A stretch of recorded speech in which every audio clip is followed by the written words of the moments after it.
Segundo Crônicas, capítulo 1. Segundo livro de Crônicas, capítulo 1. Eu vou ler a partir do versículo 1 com vocês. Segundo Crônicas, Antigo Testamento, capítulo 1, também no versículo 1. Vamos ler o início do livro de Segundo Crônicas. Glória a Deus. Encontraram? Amém?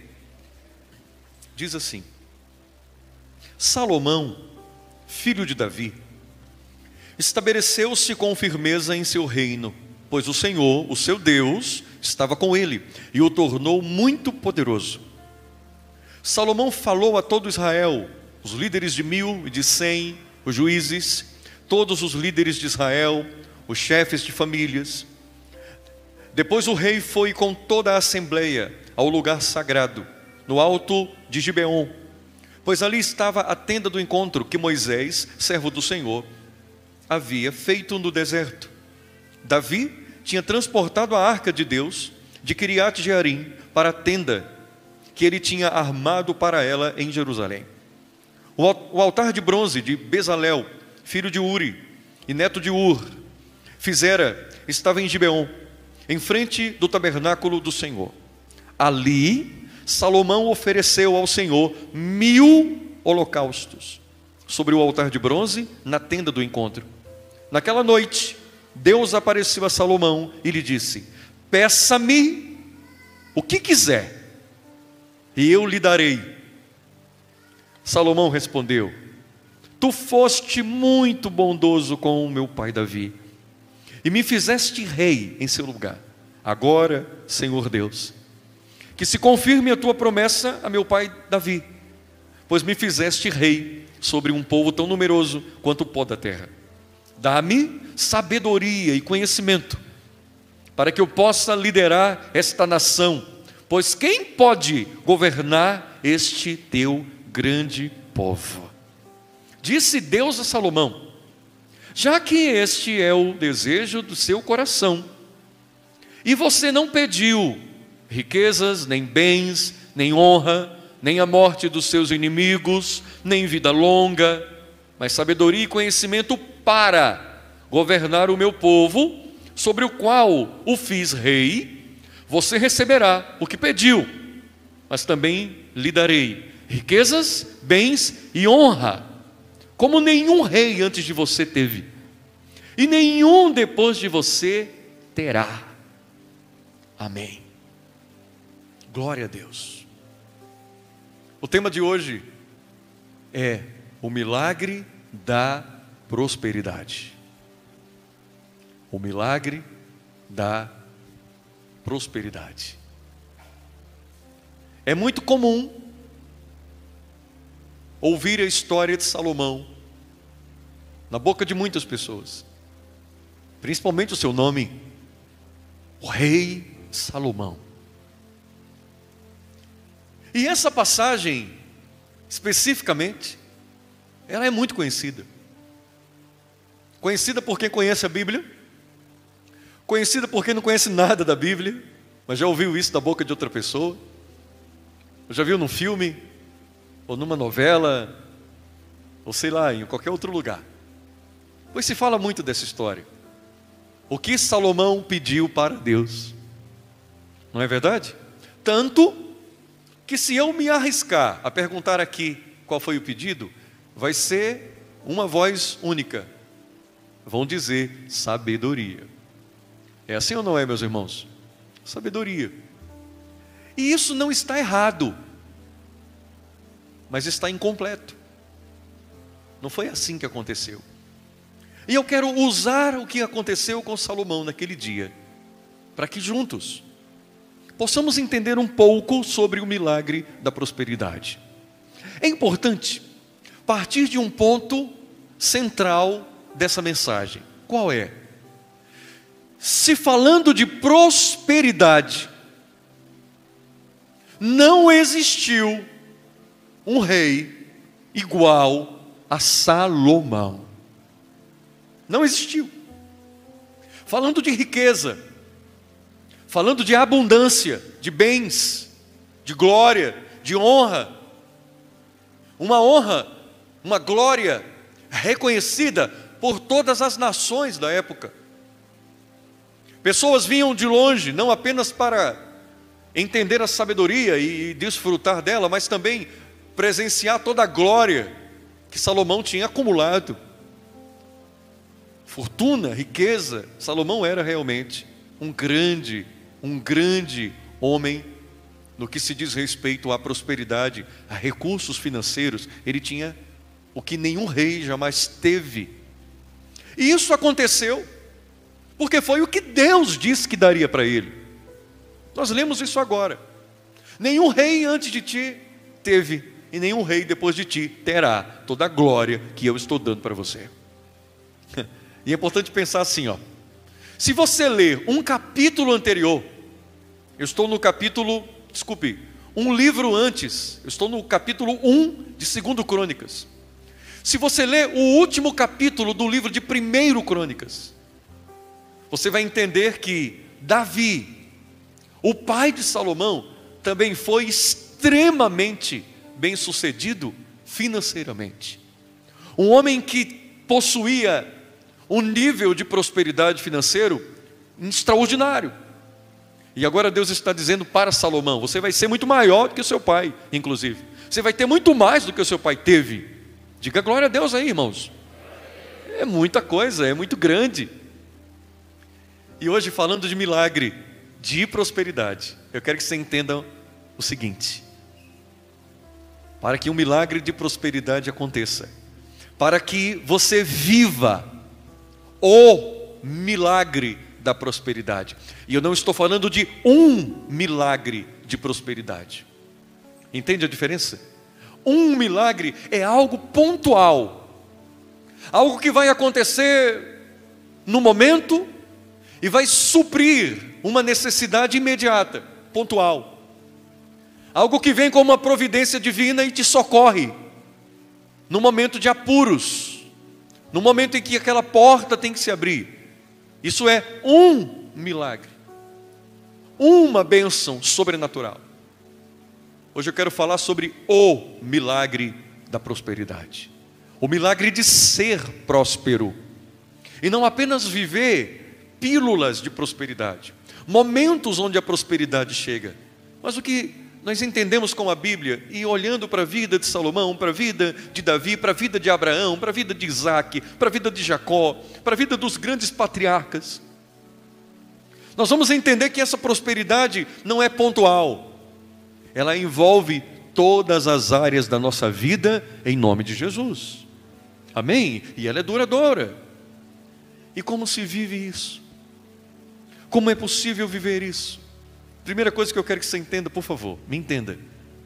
Eu não estou aqui para trazer lições de gestão, de administração, ou nada parecido nessa noite. Eu quero falar sobre milagre. E só Deus faz o milagre. Só Deus. Então está fora de tudo isso. E com isso não estou dizendo que isso não seja importante. Não estou dizendo que isso não seja necessário e fundamental.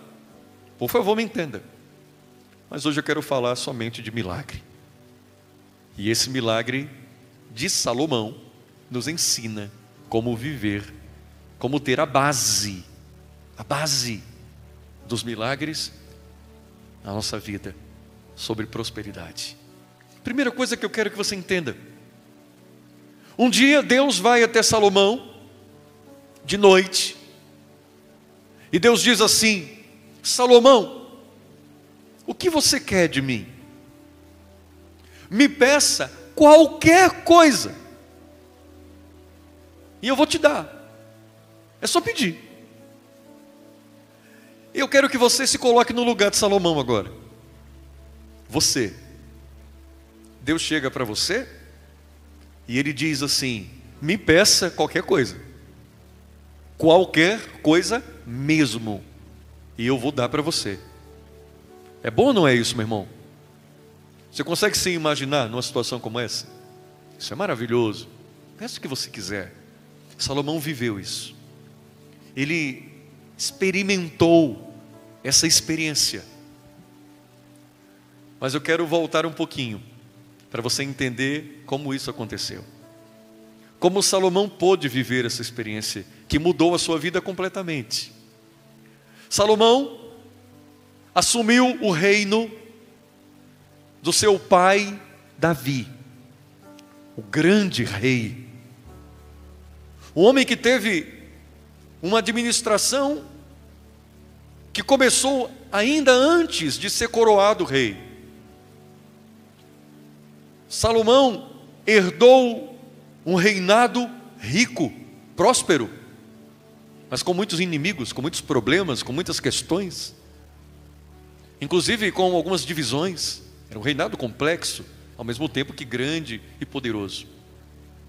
Salomão também herdou a responsabilidade, entenda, de construir o templo para o Senhor. Porque Davi tinha o desejo de ter um templo construído para Deus. Porque até então, o lugar onde se adorava a Deus e onde a presença de Deus se manifestava era numa tenda que estava montada no deserto, a tenda do encontro, ou a tenda da congregação, ou o tabernáculo, o lugar onde Deus se manifestava e que foi construído sob ordens e direções de Deus. E eles construíram uma grande tenda do encontro com Deus, e era ali que as coisas mais lindas aconteciam na presença de Deus. Era ali que a arca da aliança estava. Mas Davi, com o seu coração voltado para Deus, ele dizia: Senhor, eu vou construir um templo grandioso para ti, grandioso. E quando Davi determinou que faria isso, Deus para Davi e diz assim: Davi, não é você que vai construir templo para mim. É porque, Senhor, eu sou o rei, eu quero fazer isso para ti. E Deus diz: você não pode, suas mãos estão muito sujas de sangue. Davi era um guerreiro, vocês entendem isso? Todo o seu reinado, até bem antes, era de guerreiro. Então Davi matou muita gente. Davi foi um grande campeão, e as suas mãos estavam cheias de sangue. E Deus disse: não dá para você construir. Você é meu filho, você é segundo meu coração, cumpri meus planos para a sua vida, mas não dá para você construir um templo para mim. Mas eu vou deixar que a sua descendência faça isso. O seu filho Salomão é quem vai ter a missão, o privilégio de construir um templo em louvor do Senhor. Glória a Deus. Salomão recebeu essa responsabilidade. Então Salomão começa o seu reinado com um coração cheio de expectativas, preste atenção. Também começa o seu reinado poderoso, tanto é que no começo da leitura diz que Salomão se tornou um rei poderoso, se estabelece, e agora Salomão olha para esse povo que ele tem que administrar, e ele tem uma atitude muito interessante. Ele reúne todos os líderes, é isso que nós lemos aqui no começo do livro de 2 Crônicas, os líderes de 1000, os líderes de 100, os juízes, os chefes de família de Israel, reúne uma grande assembleia, e agora ele sai numa marcha.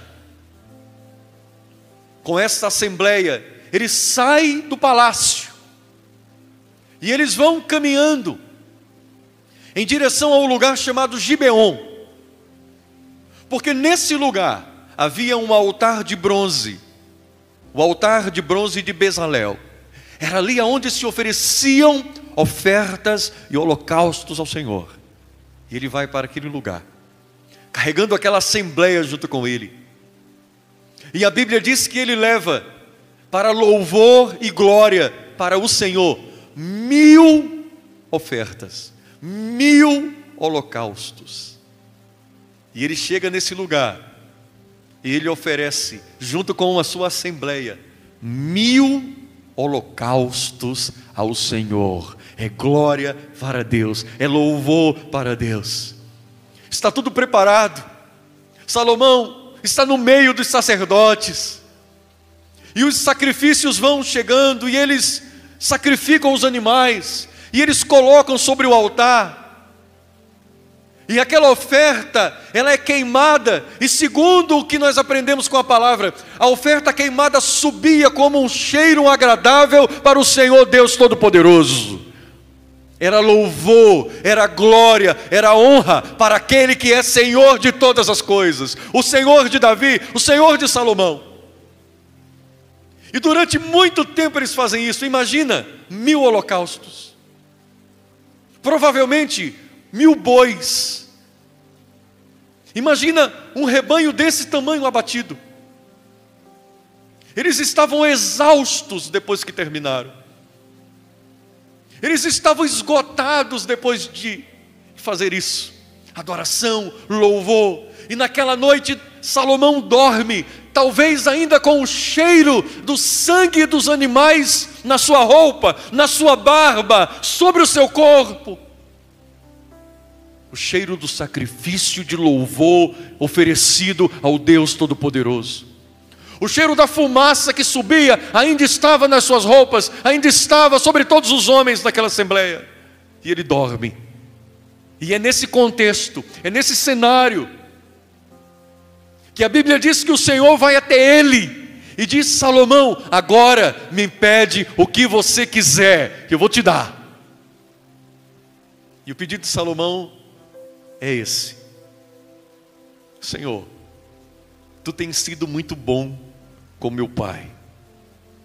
O Senhor cumpriu as promessas que fez a ele, e o Senhor me estabeleceu como rei no lugar dele, e o Senhor está confirmando o meu reino, ó Senhor.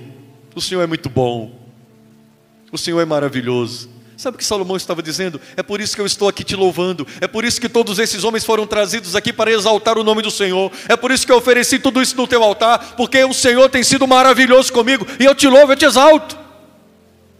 Um gesto extraordinário, fora do comum, de louvor e de adoração ao Senhor Deus Todo-Poderoso. Foi o que aconteceu naquele dia. E o primeiro ponto que eu quero chamar a sua atenção, abrindo um parêntese aqui: louvor e adoração, vida no altar de Deus, atrai a atenção do Senhor para a sua vida, meu irmão. E não dá para falar de milagre sem a presença de Deus, porque um milagre é um resultado da presença do Senhor manifesta na vida do seu povo. Não há milagre sem Deus. Lembra de Jesus? Os milagres aconteciam onde Jesus estava. Os milagres aconteciam onde Jesus tocava. Era a presença dele que trazia os milagres. Isso não mudou. Jesus Cristo é o mesmo ontem, Hebreus 13:8. Jesus Cristo é o mesmo ontem, hoje e será para sempre. Você sabe que esse é o lema da igreja do Evangelho Quadrangular, não é, pastora Cida? Jesus Cristo é o mesmo ontem, hoje e eternamente. O mesmo Jesus que onde estava, milagres aconteciam, está no nosso meio nesse momento em nome de Jesus. Ele está aqui conosco. Ah, meu irmão, aplauda para valer, aplauda direito. Aleluia. Oh, meu Deus. Você quer algo ainda mais maravilhoso? Ele não está apenas aqui, Ele está aqui. Coloca a mão assim, vai. Isso, diga: Ele está aqui. Ele está em mim. Amém. É isso que diz a Bíblia. A esperança da glória é Cristo em nós. Não é apenas no nosso meio, é em nós. Isso é um mistério de Deus. Cristo habita em nós, somos templo do Espírito Santo. E eu estou dizendo isso para você entender que é essa presença que desencadeia o milagre da prosperidade. Amém? Um milagre. Eu separei apenas 2 pontos para tratar com vocês. 2. Primeiro, como o milagre da prosperidade acontece na vida de uma pessoa. Primeiro, gratidão e reconhecimento. Eu quero que você repita essas duas palavras com o pulmão cheio. Quem está em casa, você pode fazer isso agora aí também. Gratidão e reconhecimento. Vamos lá? 1, 2, 3. Gratidão, reconhecimento. Gratidão, reconhecimento para o Senhor Todo-Poderoso. Exatamente nesse contexto que esse texto do pedido de Salomão está. É assim que ele faz sentido. Não é que Deus chegou de qualquer jeito e disse: Salomão, agora assim do nada, eu estou sem fazer nada, você está aí de boa, você está desocupado, você está aí sem pensar em nada, preocupado com seus problemas de reino, e por isso eu vim aqui te oferecer a oportunidade de fazer um pedido de qualquer coisa. Não foi assim que aconteceu. Tem um contexto, tem um pano de fundo. Amém, meu irmão? Tem um pano de fundo. Salomão está numa atitude tremenda de gratidão, de reconhecimento. Salomão não está pedindo nada para Deus. Você entende isso? Ir para o deserto, para Gibeon, e sobre o altar de Bezalel oferecer aqueles holocaustos, não era um pedido. Não foi para pedir nada. Não foi para pedir para prosperar, para ter um reino rico, não foi. Ele foi ser grato. Ele foi exaltar. Ele trouxe essa herança do pai dele, ele trouxe de Davi, glória a Deus. Gratidão e reconhecimento foi uma das marcas da vida de Davi com relação a Deus. Uma marca. Um dia, preparando para construir o templo, mesmo sabendo que não era ele, sabendo que era seu filho, ele começa os preparativos para a construção. Abra sua Bíblia em 1 Crônicas, um livro antes. Primeiro livro de Crônicas. Primeiro livro de Crônicas, capítulo 29. Eu vou ler a partir do versículo 1 com vocês.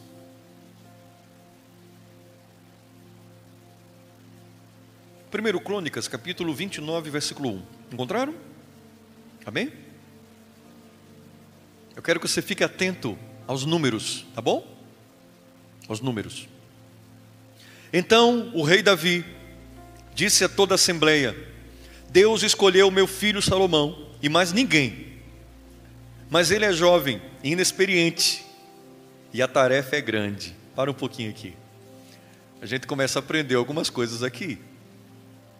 Salomão ia assumir o reinado e Davi está dizendo assim, ó: Deus escolheu meu filho Salomão, mas ele é jovem, ele é inexperiente.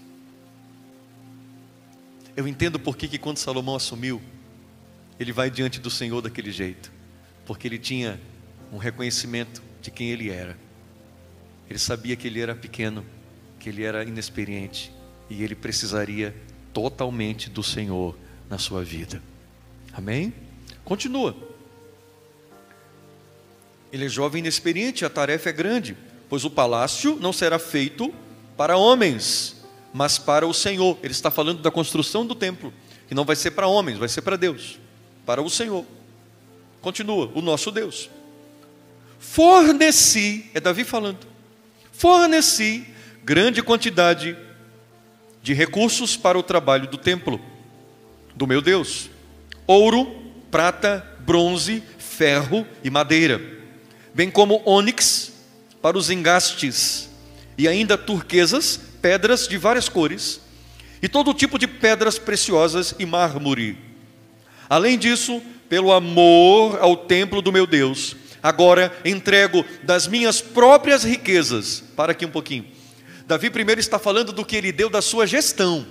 Ele era administrador, ele era rei. Então, das riquezas do reino, ele doou prata, ouro, ferro, mármore, pedras preciosas. Está entendendo isso aqui?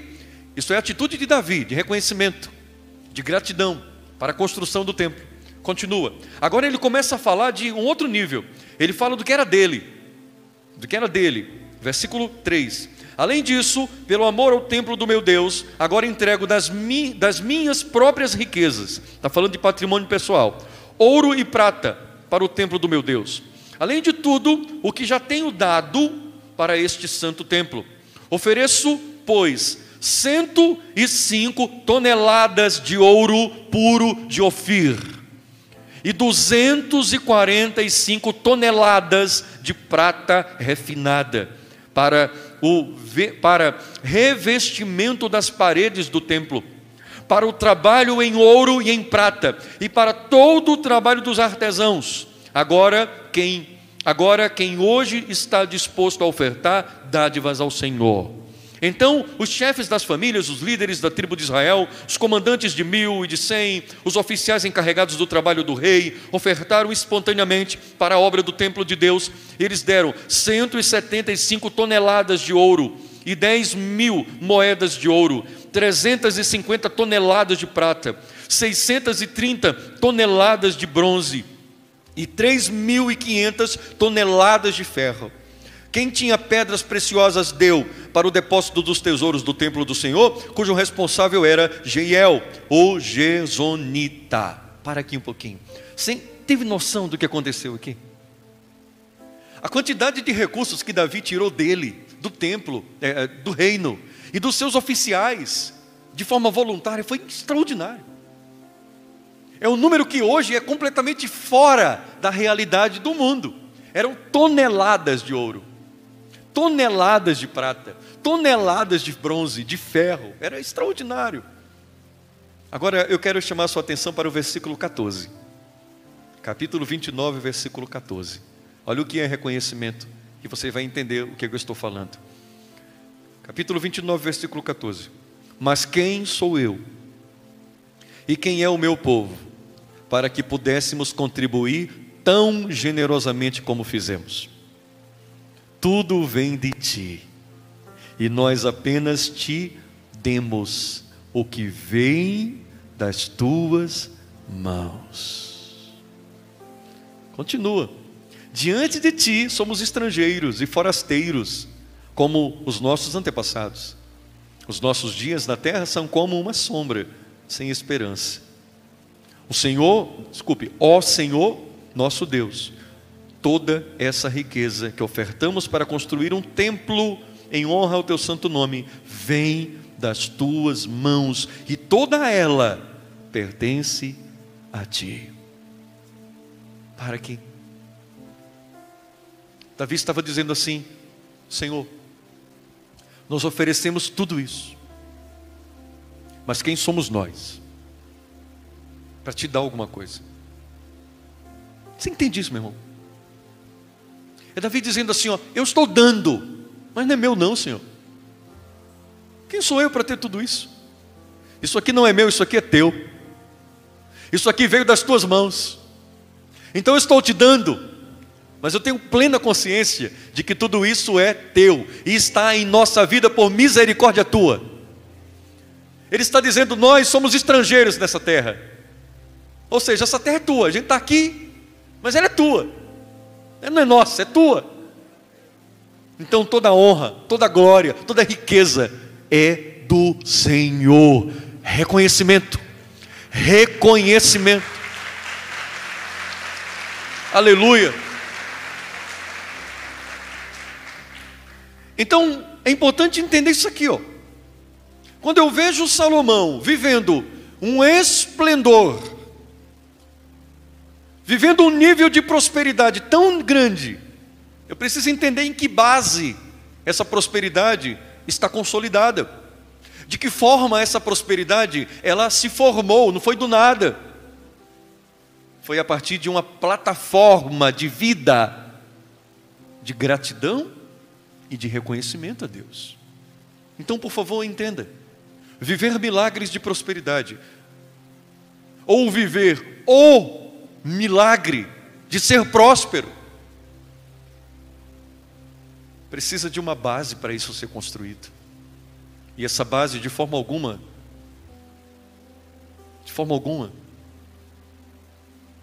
será sem reconhecer que Deus é dono de tudo. Você entende por que nós ensinamos sobre ofertas e sobre dízimos? Você entende por que a Bíblia inteira fala de ofertas e dízimos? Não é porque Deus precisa de dinheiro. Deus não precisa de dinheiro. Eu disse na aula que nós tivemos na nossa escola bíblica hoje de manhã, o maior dízimo do maior milionário, bilionário do mundo não altera em nada a grandeza e glória de Deus. Não faz Deus mais rico ou menos rico. Deus é o dono de tudo, inclusive do que esse homem tem. Tudo. Então por que se ensina oferta? Por que a Bíblia fala de dízimo? Por que isso é parte da vida de um cristão? Por quê? É simples.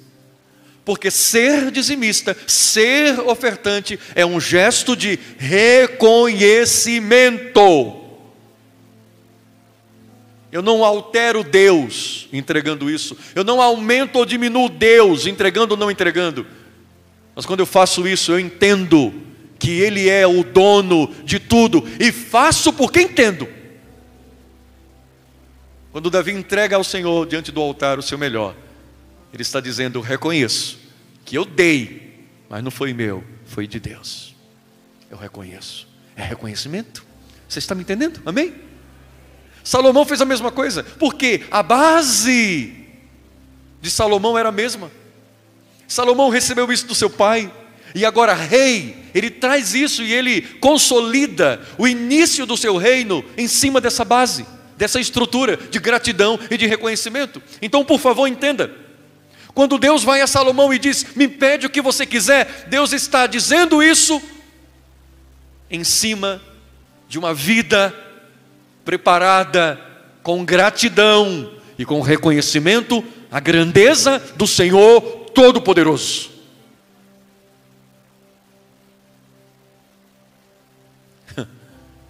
Talvez você pense assim: pastor, e o trabalho duro? E o acordar cedo, dormir tarde? E preparação, experiência, formação, graduação, pós-graduação, mestrado, doutorado, pós-doutorado? Onde é que fica para que eu prospere? Tudo isso é importante. Tudo isso é parte das conquistas que você terá na sua vida. E você deve buscá-las sim, em nome de Jesus. Mas entenda que não é isso que vai suportar. Você sabe o que é suportar? É dar suporte. Oferecer suporte. Algo que sustenta. Não é isso que vai sustentar o milagre da prosperidade. Uma vida próspera não está consolidada em formação.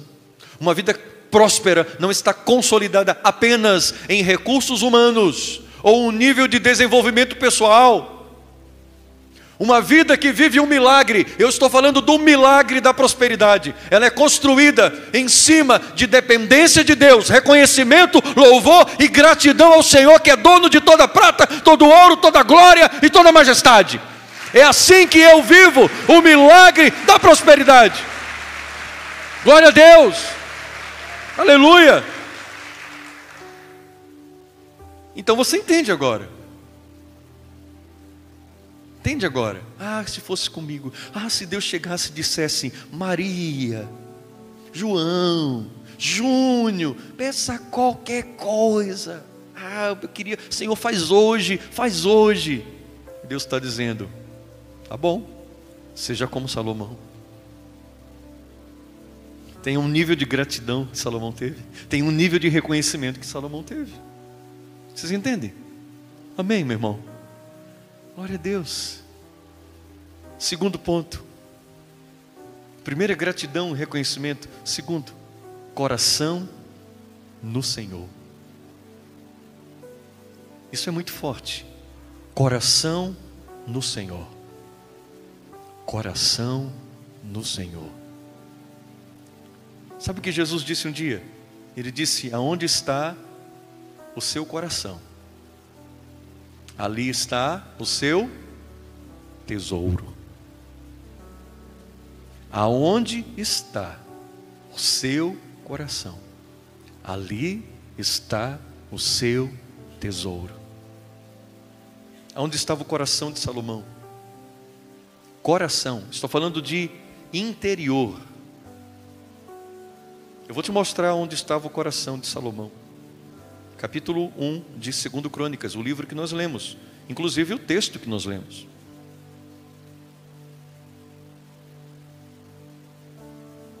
Aleluia.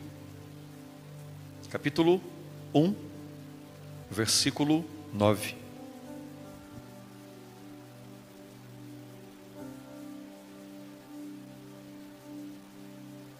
Capítulo 1, versículo 9, 2 Crônicas. Agora, Senhor Deus, que se confirme a tua promessa a meu pai, Davi, pois me fizeste rei sobre um povo tão numeroso quanto o pó da terra. Dá-me sabedoria e conhecimento, para que eu possa liderar esta nação, pois quem pode governar este teu grande povo? Para aqui um pouquinho, por favor. Mas deixa marcado. Essa é a oração de Salomão. Percebe que não é apenas me dar sabedoria? Percebe? Inclusive, eu já ouvi gente pregar, falar, usar em palestras, em lives, em cursos, a seguinte forma de pensar: Salomão pediu sabedoria porque sabia que com sabedoria teria a prosperidade. Alguém já ouviu isso alguma vez? Sabia que tendo a sabedoria, consequentemente, prosperaria. Venceria os inimigos, venceria todos os problemas, se destacaria, seria reconhecido, seria muito próspero, porque ele teria a sabedoria de Deus. Já vi gente falar isso. É um grande erro. É um grande erro. Porque a oração de Salomão não disse: ó Deus, me dá sabedoria. Não. Ele começa um diálogo com Deus. E esse diálogo se desenvolve assim: Senhor, o Senhor foi bondoso com meu pai, o Senhor agora me colocou como rei, confirma a tua promessa, me ajuda. Me ajuda, porque o Senhor me deu um povo para governar igual o pó da terra, um povo grande, numeroso. Agora, me dá sabedoria e conhecimento para que eu possa. Não é isso que está escrito? Para que propósito, para que eu possa liderar esta nação. Pois quem pode governar este teu, olha isso, esse teu grande povo? O reconhecimento entra aqui novamente, mas entra outra coisa: um coração não no que ele precisava, um coração no que o povo de Deus precisava. Eu quero que o Senhor me dê isso para o teu povo. O que o Senhor vai me dar, eu vou usar para o teu povo. Glória a Deus. Eu vou usar para ti. Não é para mim que eu estou pedindo, estou pedindo para o teu povo. É isso que eu estou pedindo. Continua. Por que eu falei sobre coração? Versículo 11. Deus disse a Salomão, aqui é Deus dizendo: já que este é o desejo de seu coração. Para aqui um pouquinho. Algumas versões dizem assim: já que foi isto que eu encontrei no seu coração. Sabe o que Deus está dizendo? Ô Salomão, eu não estou ouvindo apenas as palavras que você está falando, porque eu não sou como um homem. Eu estou indo muito além do que isso. Eu estou ouvindo sua voz, Salomão, me pedindo sabedoria e conhecimento para cuidar do meu povo, mas também estou vendo o que está dentro de você. Eu estou vendo o que está se movendo dentro de você. E dentro de você, no teu coração, está exatamente o que está saindo da sua boca. Então você não está pedindo sabedoria para enriquecer. Você não está pedindo sabedoria para ser próspero, grande, poderoso e salvar a família e fazer com que o exército seja maior e os inimigos percam. Não é isso que você está pedindo. Realmente dentro de você está um coração voltado para o Senhor completamente. No seu coração está um desejo profundo de fazer o melhor para mim, Salomão, para mim. Então deixa eu dizer uma coisa para você. Continua. Vamos lá, deixa eu ler, não vou adiantar não, vamos ler. Glória a Deus. Continua. Deus disse a Salomão: já que este é o desejo do seu coração, e você não pediu riquezas, bens, nem honra, nem morte dos seus inimigos, nem vida longa, mas sabedoria e conhecimento. Aí Deus aqui reitera: para governar o meu povo, sobre o qual te fiz rei. Agora olha o que Deus diz: você receberá o que pediu, mas também lhe darei riquezas e bens e honra, como nenhum rei antes de você teve, e nenhum depois de ti terá. Glória a Deus, aleluia.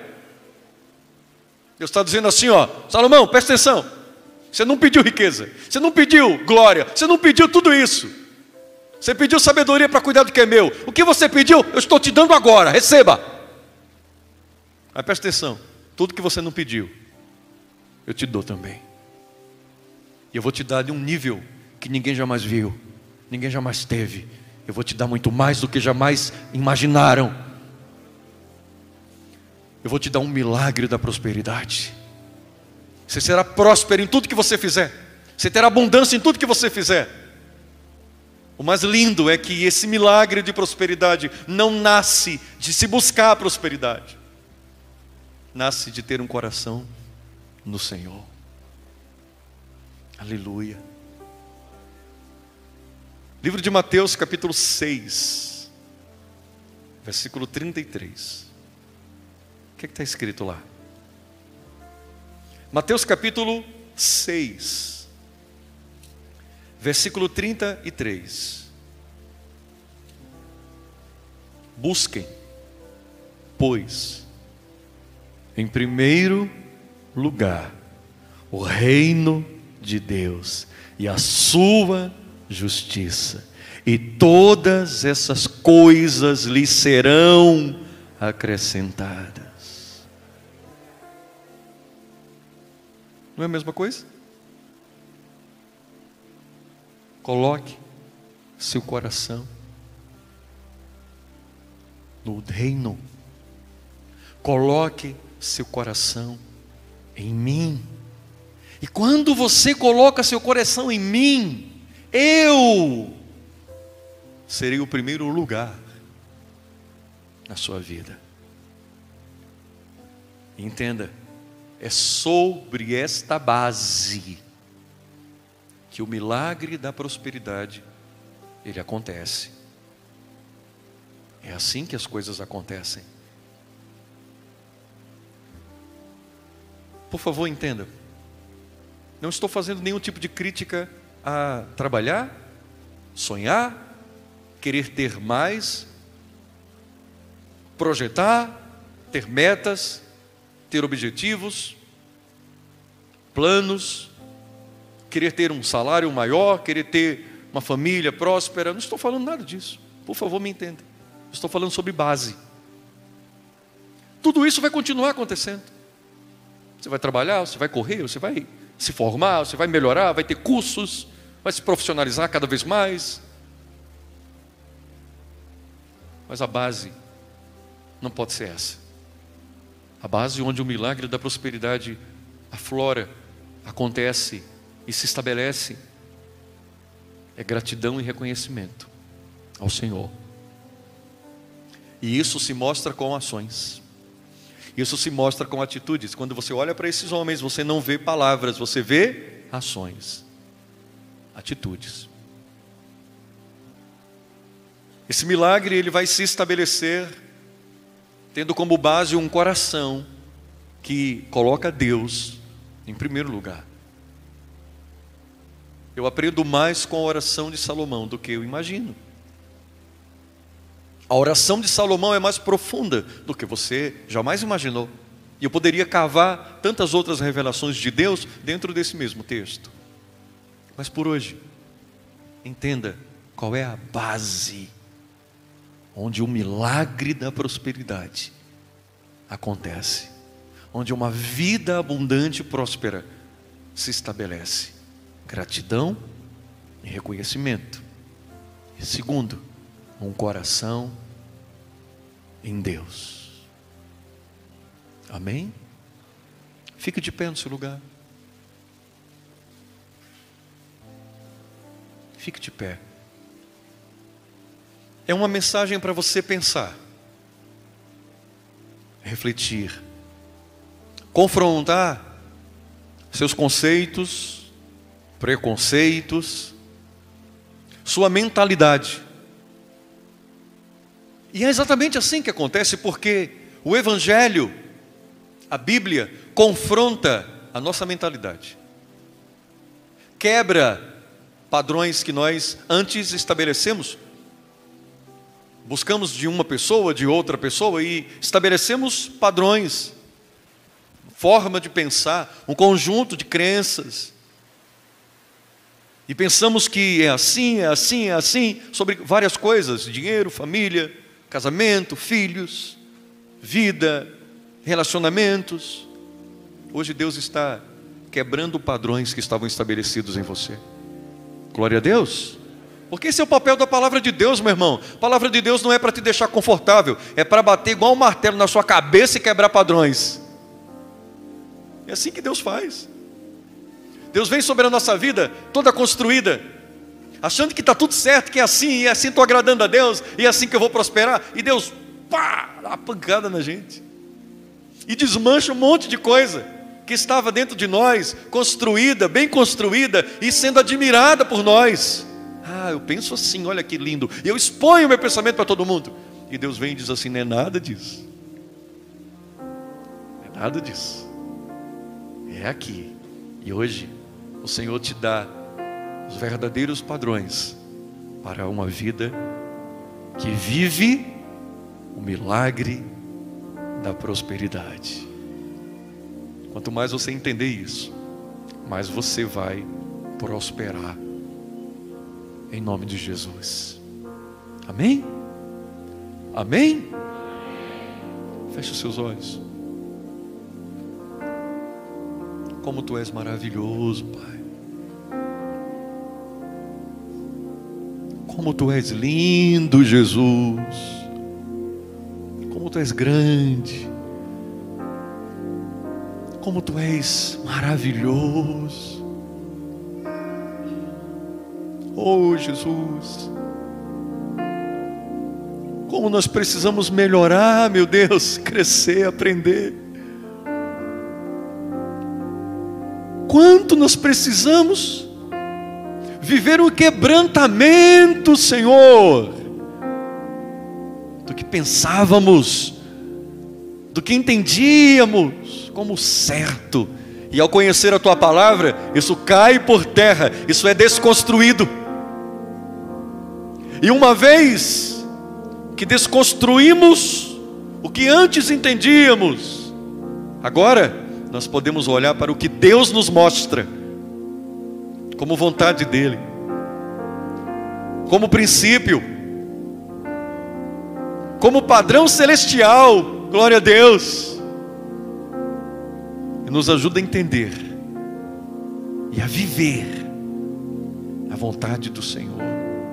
Como diz Romanos capítulo 12, versículo 2: não se amoldem ao padrão desse mundo, mas sejam transformados pela renovação da vossa mente, para que possam experimentar a minha vontade, que é boa, agradável e perfeita.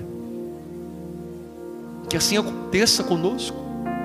Pessoas que estão aqui e que sonham em prosperar, e parece que continuam colocando num saco furado.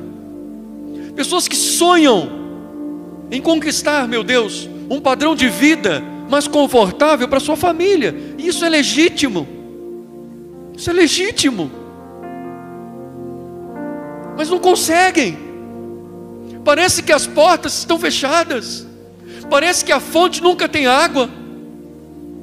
Parece que os planos sempre esbarram no muro de concreto e se quebram. Pessoas que na sua caminhada sepultaram tantos sonhos. Sepultaram. Nem lembram mais. projetos, ideias, sonhos de carreira, de empreendimentos, e que vão ficando pelo meio do caminho, cadáveres sendo sepultados dos nossos sonhos. Ah, Jesus, como o Senhor quer o melhor para o seu povo, como o Senhor tem o melhor para o seu povo, Jesus. Que cada um de nós possa, de fato, de verdade, viver algo novo em nós. Meu Deus, eu quero viver algo novo. Faz o nosso coração bater de novo por Ti, em nome de Jesus, Senhor. Ah, meu Deus, porque esse novo do Senhor vem repleto de milagre, de maravilhas. Ah, meu Deus, nos ajuda. Oh, Jesus, nos transforma e nos leva para mais perto de Ti. Coloca as duas mãos assim na altura do seu coração.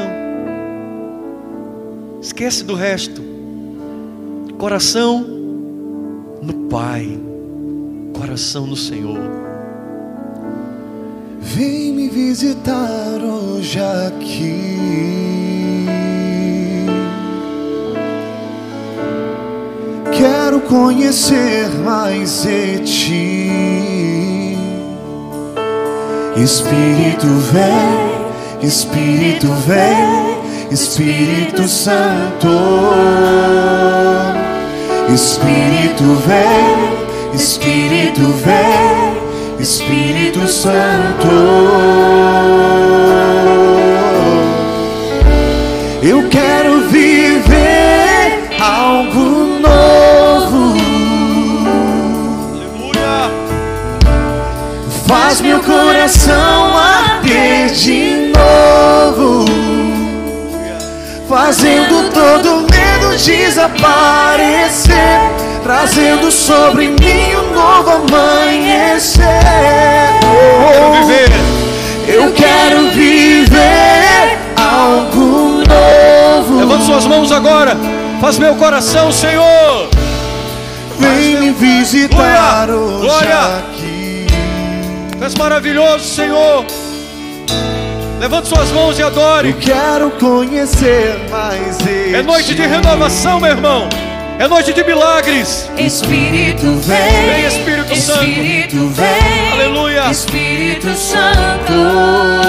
Meu Deus.